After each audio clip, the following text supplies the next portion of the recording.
hindi magmahal sa sariling wika ay isa sa mga pinakamatinding pag-aaksaya ng yaman ng kanyang kaalaman.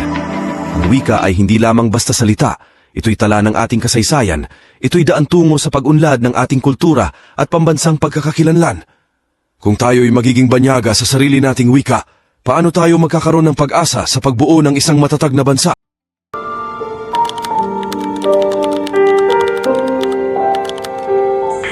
Noon sa pag-aatid ng mensahe, tanging kapirasong papel ang ginagamit dito, kung saan madalas inaabot pa nga ng buwan bago makarating sa minamahal mo. Hindi pa gaanong maunlad ang elektroniko noon, ngunit sa kapirasong papel masasabi nating nagagamit na ng puro ang wikang Pilipino. Mga liham na kadalasang paksa ay para sa minamahal, mga malalalim na salita at talinghaga na kadalasan sa papel noon ay makikita. Ibang-iba talaga ang komunikasyon noon sapagkat ang wikang Pilipino ay nananalaytay pa sa mga tao.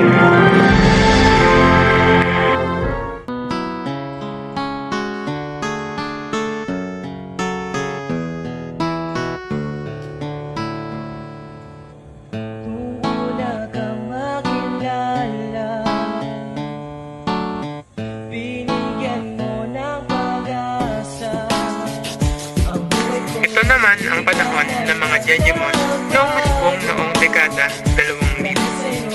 Dito ang ating wika ay nagkaroon na nga ng pagbabago sa estilo ng paggamit, paghahalo ng letra at numero. Nagkaroon din ng paghahalo ng wikang Pilipino at wikang Ingles.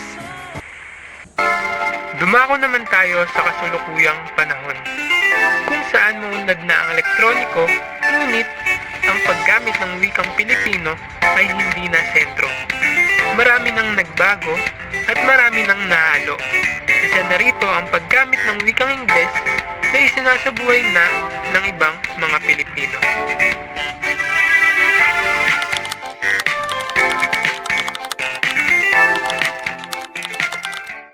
Ano nga ba ang mas gamitin? Filipino o English? Ano nga ba ang lagay? Umuunlad o napag-iiwanan? Ang wika nga ang sumasalamin sa iba't ibang panahon at sinasabi natin na ito ay nagbabago sa pagtagal ng panahon. Ngunit ano nga ba ang sitwasyon ng ating wika sa komunikasyon sa kasalukuyang panahon? Halina't ating alamin sa ating mga kababayang Pilipino. Tara na!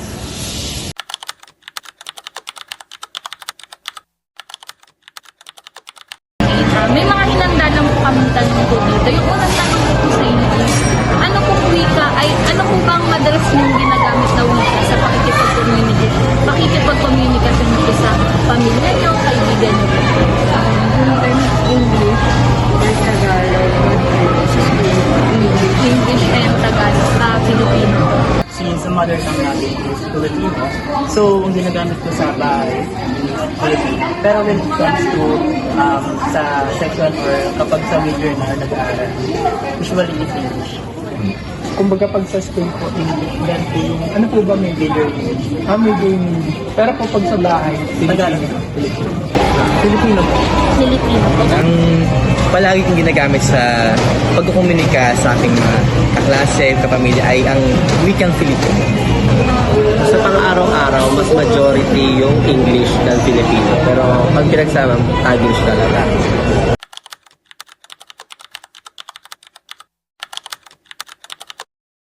Pangalawang tanong po, kung wikang Pilipino po ang ginagamit ninyo sa pakikipagkomunikasyon, ano po yung madalas na ginagamit ng device, tablet, cellphone, laptop, sa pakikipagkomunikasyon? So, usually cellphone. Kasi yung ilang is talagang kapag umalis ka ng bahay, matutumira sa pamilya. Kadalasan po sir. Cellphone po. Para sa akin, ang madalas kong ginagamit na mga gadget or device ay ang aking cellphone at laptop. Ano po po? Cellphone talaga.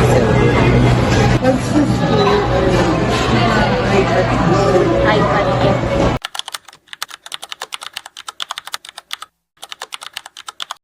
Ito po ba ay nakakatulong sa pakikipagkomunikasyon niyo po sa pang-araw-araw niyo pong pamumuhay? Oo naman. naman, sobrang nakakatulong ang mga gadgets and devices, lalo na ang internet, no? Dahil doon napapadali ang komunikasyon, mapakahit ng wika man. Yes po, lalo na po sa mga friends natin or relatives natin na hindi naman natin masyadong nakakausap. Pagdating sa pang-araw-araw, napapabilis nito yung communication na imbis kitain pa sila personally, isang text lang, isang chat lang, nakukuha na agad yung sagot na packet. So convenience talaga yung nabibigay ng cellphone.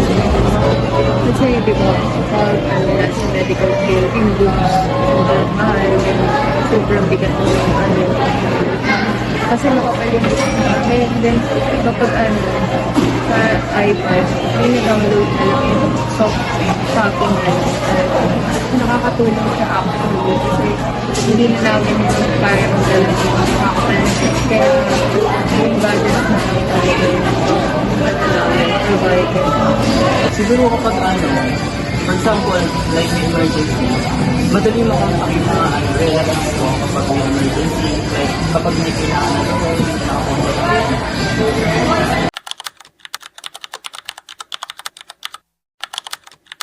Sa palagi po ninyo, gaano po pala kahalaga ang wikang Filipino sa pakikipagkomunikasyon po natin sa ating pamilya o sa ating mga kaibigan? sobrang halaga po nito kasi yun yung nakasanayan na natin. Yun yung lagi na natin ginagamit. Kung sa pagiging Pilipino, napakahalaga to kasi identity natin mga Pinoy ang paggamit ng Pilipino. Pangalawa, yung enrichment ng culture natin ay nakikita natin through languages. Pati na rin siguro yung pinanggalingan natin na yung paggamit natin ng mga malalalim na Pilipino, may origin yun na halimbawa, yung paggamit ng mga yung po at topo na lang na hindi naman siya gamit sa ibang languages pero sa ating mga Pilipino pinapakita natin yun as sign of respect sa elderly. Sobrang importante kasi di ba yung parents natin sometimes so para sila ng Bisaya, Ilocano, gano'n. Tapos naman sa school kung nag-usap sila, Tagalog pa rin siyempre.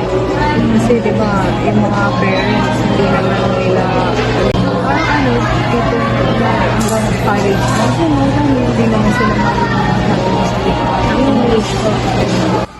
Siguro mahalaga yung Pilipino sa pakikipagpiliin natin. Dahil ito ang mother tongue Filipino o Filipino na itong gamitin wika. At para na din sa pag-usap kapag may gusto kong sabihin or ipaliwanag. Ito po ay sobrang halaga bilang isang Pilipino. Yun ang ating lingwahe talaga. Kaya naman dapat natin bigyan importansya at laging iwika. Huwag natin ipagpalit ito para sa ibang mga wika.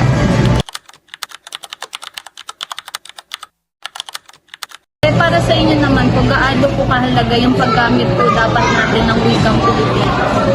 Sa araw-araw, talagang mahalaga ito kasi kahit saan makakakita ka ng Pilipino. Dapat Tagalog po. And also kapag English kasi diba? Kaya yung mga mata na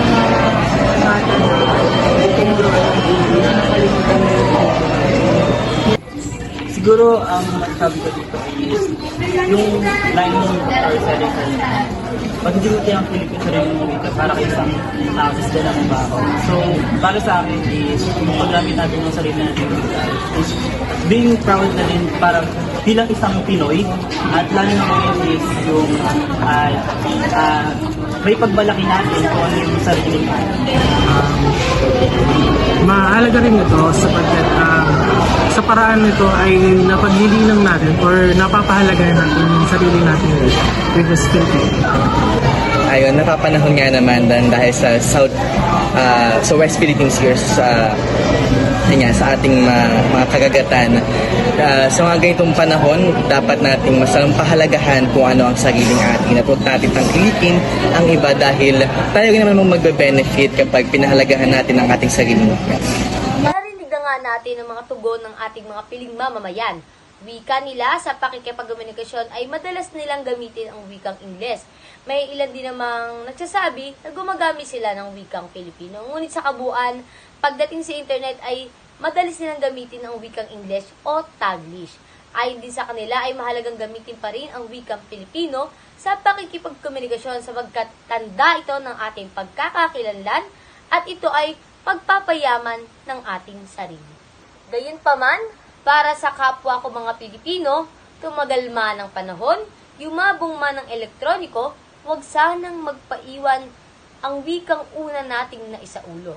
Bagamat darating sa punto ang internet ay higit pang mas makapangyarihan, lagi nating sanang pahalagahan ang wikang ating nakagisnan sa pamamagitan ng paggamit nito sa anumang paraan. Maging sa pakikipagkomunikasyon, hindi ito nakababawas ng iyong talino at hindi din ito tanda na hindi ka edukado, bagkus ito ay wikang atin at simbolo na isa kang Pilipino. Ito ang iyong pagkakakilanlan na sumasalamin sa iyong pinagmulan. Sa kasalukuyan at darating na henerasyon, maaari itong mapag-iwanan.